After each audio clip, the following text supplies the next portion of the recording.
L'haute couture l'ho fatta. Naturalmente ora si tratta di continuarla. I've done an haute couture collection, and naturally now it's all about carrying on and perfecting it.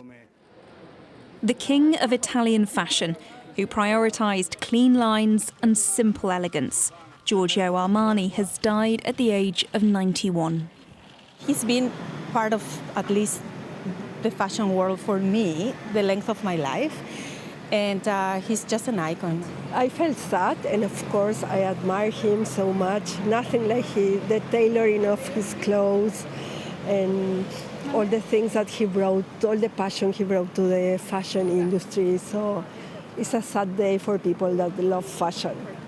He leaves behind a brand worth billions, with the Armani Group saying in a statement, "With infinite sorrow, the Armani Group announces the passing of its creator, founder and tireless driving force, Giorgio Armani.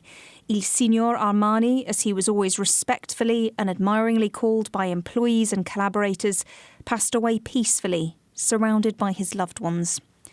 Born in the 1930s, he began by studying medicine before his military service, finally moving into fashion in the 1960s, when Armani worked as a window dresser for a department store in Milan, before setting up his own label with his partner Sergio Galliotti in 1975.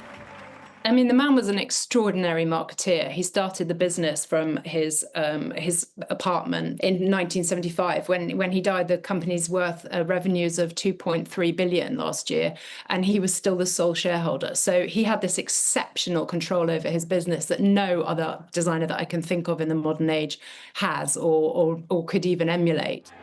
He'd go on to dress A-listers, Hollywood and music stars like George Clooney, Cate Blanchett, Lady Gaga and Julia Roberts, who's paid tribute by calling him a true friend and legend.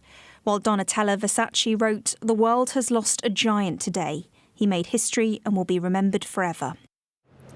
Armani might have been associated with high fashion, catwalks and red carpets, but the diversification of this brand over the years really helped it to stand out and succeed, with products from hotels to chocolates, perfume and homeware.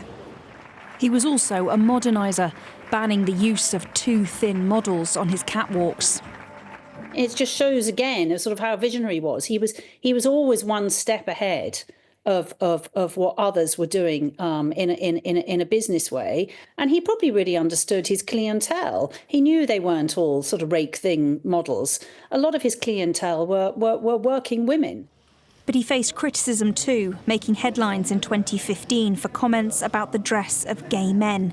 And in 2009, his company reached a financial settlement with Italian tax authorities regarding offshore subsidiaries, though no wrongdoing was admitted and no charges filed. Always passionate about the details, Armani was working right up until his death, planning an event to mark 50 years of his iconic brand. A funeral chamber will be set up in Milan this weekend before a private funeral for friends and loved ones. Rachael Venables, Sky News in central London.